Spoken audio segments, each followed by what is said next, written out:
Hello, this is Natalie from H&H Chevrolet Cadillac, and I'm going to explain all the information you can see on your dash. The first thing we'll take a look at is the lane keep assist that you can see right here. Now, the way to turn this off and on will be down here, right on your steering wheel. If you press it once, it now disappears. If you press the button again, it comes back and now it's on. Other information displayed on here is the direction you're going in the bottom left corner. Right now we're turned northeast, and you can also see the odometer. So we have 15 miles right now on this car, as well as what gear you're in. As you can see currently, we have the speedometer up, and you can see the miles per hour that you're going.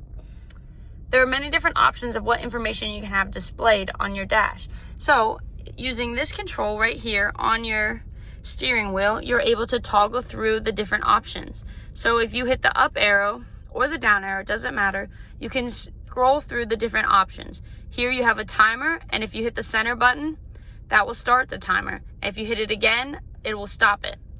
Then you can keep going. You can see your average speed. You can also see the tire pressure, PSI, for each of your 4 tires, as well as the oil life remaining, the fuel information, which gives you the fuel range you have left on how much gas is in your tank, as well as your instantaneous fuel economy.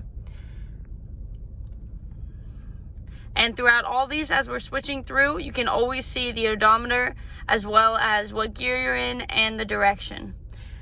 Here we have a trip, and this car comes with 2 trips. You have A and B, and each one you can stop and reset to whenever you go.